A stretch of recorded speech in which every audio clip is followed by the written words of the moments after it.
Hello friend, સ્વાગત છે તમારું અમારી યુટ્યુબ ચેનલમાં। તો આજે આપણે વ્રત કે ઉપવાસમાં ખાઈ શકાય તેવી આપણે ફરાળી માંડવીની ખીચડી બનાવશું। તમે ઘણી ખીચડી બનાવી હશે સાબુદાણાની, સાંબાની, તો આજે આપણે બનાવીશું માંડવીની અથવા તો સિંગદાણાની ખીચડી। તો ચાલો શરૂ કરીએ।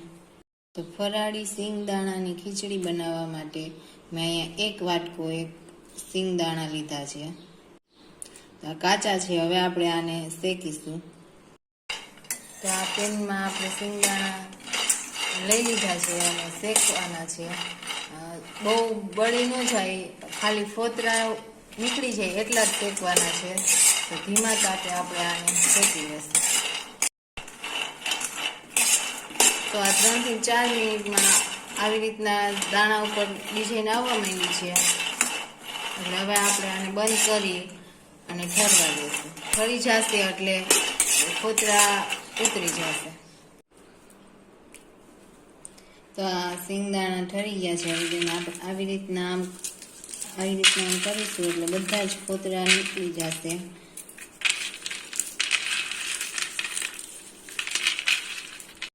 તો હવે આમાંથી ફોતરા બહાર કાઢવા માટે આવી રીતના એક જારો લીધો છે અને તમે આવી રીતના આમ કરશો એટલે બધા જ ફોતરા નીકળી જશે। તો આવી રીતના બધા આપણે દાણા તૈયાર કરી લેશું।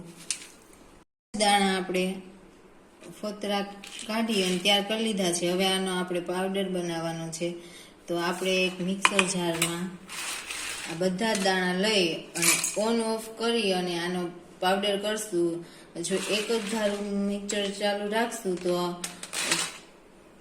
સરખો ભૂકો નહીં થાય અને દરદરો આપણે પાવડર કરવાનો છે। ઓન ઓફ કરી અને 4 થી 5 વાર કરશો એટલે આવી રીતનો દરદરો પાવડર થઈ જશે સિંગદાણાનો। હવે આપણે આગળની પ્રોસેસ સિંગદાણાની ખીચડી બનાવવાની કરીએ। બધા જ સિંગદાણાનો ભૂકો આવી રીતના આપણે તૈયાર કરી લીધો છે। વઘાર કરવા મેં કડાઈમાં 2 મોટી ચમચા જેટલું તેલ મૂક્યું છે। તેલ ગરમ થાય પછી આપણે તો હવે તેલ ગરમ થઈ ગયું છે તો એમાં અડધી ચમચી જીરું, 7 થી 10 પાંદડા લીમડાના, એક મોટા મરચાના કટકા, તમે પેસ્ટ કરતા મરચાના કટકા અને આદુને પણ આપણે ખમણીને જ લીધું છે। તો આદુ 1 ચમચી જેટલું ખમણેલું અને એક ટમેટું કાપેલું,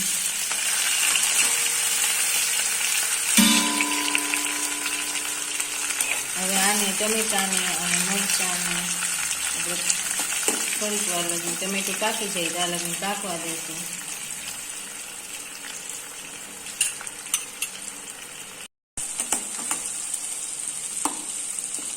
તો આ ટમેટા આવે તો હજી 1-2 મિનિટ પકવી લઈશું।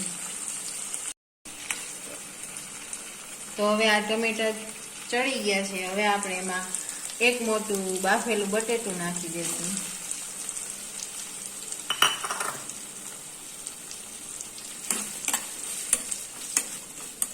અને હવે બધા જ આપણે મસાલા કરી લઈશું।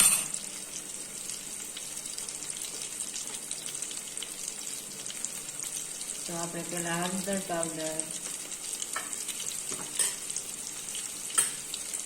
2 ચમચી લાલ મરચું પાવડર,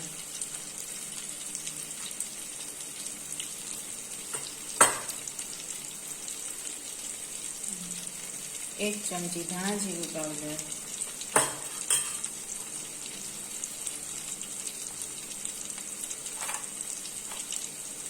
અને સ્વાદ અનુસાર મીઠું। તમે ફરાળ માટે બનાવો છો તો સિંધાલા મીઠાનો પણ ઉપયોગ કરી શકો છો।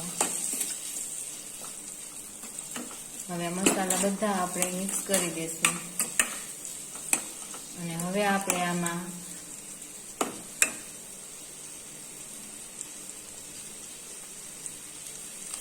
છાશ નાખીશું।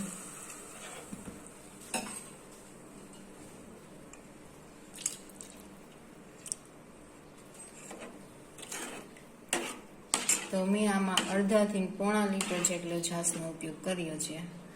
હવે છાશમાં આપણે ઉફાણો આવવા દઈશું।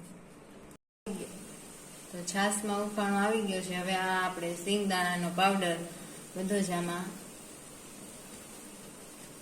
મિક્સ કરી દેશું અને થોડીક વાર આને પાકવા દેશું. જો તમને અત્યારે જરૂર લાગે કે ખીચડી થોડીક ઘાટી છે તો તમે છાશ નાખી શકો છો. હવે આપણે આને થોડીક વાર પાકવા દઈશું. સિંગદાણામાં બધો જ મસાલો બધું મિક્સ થઈ જાય ત્યાં સુધી. આમાં આપણે છાશનો ઉપયોગ કર્યો છે તો હું થોડીક ખાંડ નાખી રહી છું. ખાંડ ન નાખવી હોય તો સ્કીપ કરી શકો છો.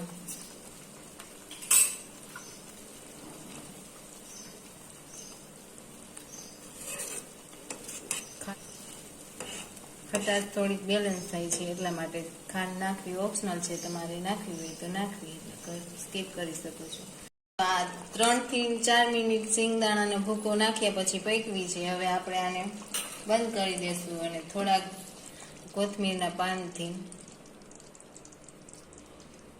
નાખી દેશું. તો તૈયાર છે સિંગદાણાની ખીચડી. તો હવે આપણે આને સર્વ કરીશું. તો તૈયાર છે આપણી સિંગદાણા અથવા તો માંડવીની ખીચડી. વ્રત કે ઉપવાસમાં ખાઈ શકાય તેવી. જો તમને આ વિડીયો પસંદ આવ્યો હોય તો અમારી ચેનલને લાઈક કરો, શેર કરો અને સબસ્ક્રાઈબ કરો.